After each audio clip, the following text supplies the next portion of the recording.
Hey everyone, Howie Fisher from Fisher's Flies. Thanks for checking in as always. Today I'm going to be tying a super simple saltwater pattern.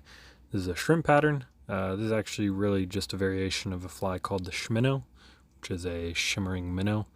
It's a good all-around tarpon and snook bonefish fly. For the hook in the vise, I'm going to be using an Arex saltwater 280 minnow in size 4. And then for the thread, I'm going to be using GSP in 150 denier from Vivus in white. You could use fluorescent orange if you wanted to, and just 140 denier, or red. Someone made the comment the other day about this being similar to a golden retriever, which in essence it kind of is. Just use a white base instead of a red base. Again, you could use fluorescent orange if you wanted to. So what I'm just going to do is I like to build a nice little base of thread for these brass eyes. I'm using medium in black. Again, I like to go back and forth a few times just to make sure that these eyes have something to sit on pretty securely. I'm going to place the eyes, I like to place the eyes about an eye length gap behind the eye, and so that's so I can finish the fly up in front of the eyes without the eye of the hook being crowded too much. Once I get it secure, I like to put some Zappa Gap on it, or glue, cement, whatever you want to use. So at this point I've just done 3 cross wraps in either direction, and once I do that and put that glue on, I like to cord up my thread and do flat wraps around the eyes to pull those cross wraps in, and then I just continue with some more cross wraps and flat wraps just to really make sure those eyes aren't going anywhere. Then what I'm going to do is I'm going to bring my thread back to about the bend of the hook or the barb. For the tail I'm using Spawn's Southern Fluorescent Peach Marabou. I just pull off about let's just say 24 strands, just a generous clump, whatever you think looks good. From a larger blood quill, you can get multiple flies out of one quill. I like to make the tail about 1.5 lengths of the hook, but again, if you find you want a slightly bigger pattern or more movement, obviously do more. If you want smaller, do less. I like to take that back up to the eyes, 1 to make sure that it's secure, but 2 also to make kind of an even base for the next step, which is going to be putting these eyes on. So I have found that tying a lot of shrimp patterns recently for myself and friends, that I really like these Stanfo plastic eyes. Literally just pop them out of the mold and tie them on and glue them, and they are by far the cheapest shrimp eyes out there.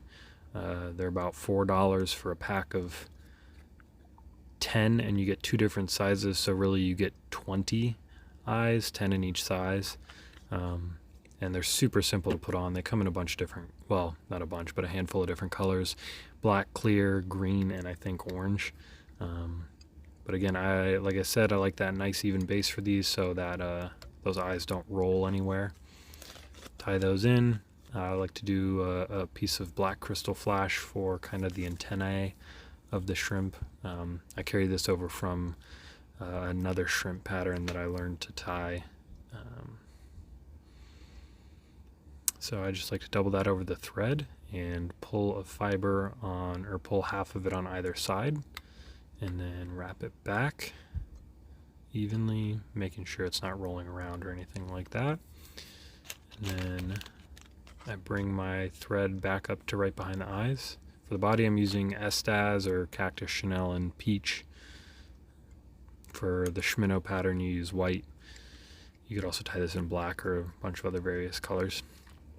I like to tie, again, that all the way up to behind the eye to make kind of just a more even body. And then I'm going to start making open spiral wraps forward. And then once I get to the eyes, I'm going to figure eight it around the eyes to make sure I get kind of all around and underneath so there's no bare spots. And then this is why I like tying those eyes a little bit further back from the eyes, so that way I have a little bit of space to finish this fly. You could probably go, if you prefer a little bit, or if you want to use a longer hook, you could go a little bit further back with those eyes. It would make finishing the fly even that much easier. And once I get that where I want it, I personally like to whip finish before cutting this material off, just to make sure that it doesn't come undone when I'm whip finishing or anything like that. And then once I've got a whip finish in place, go ahead and snip that off. Again, make sure that that doesn't come undone or unravel as I'm whip finishing. And you can see I probably finished this a little too close to the eye, and those thread wraps initially were slipping off the eye of the hook. So just something to keep in mind as you're placing those dumbbell eyes. And then that's really it. That's the fly. Go ahead and cut that off. Make sure that the eye is clear. I'm going to go ahead and hit this with a little bit of Solar as Bone Dry. You can use head cement, UV thin, whatever you want. Just make sure that that fly stays together. Those thread wraps or that S-tags isn't going anywhere. Hit it with your UV light. Again, this is a simple shrimp pattern, the Schminnow shrimp. Again, just a variation of a super simple and effective saltwater pattern. And last step is to cut those antennae.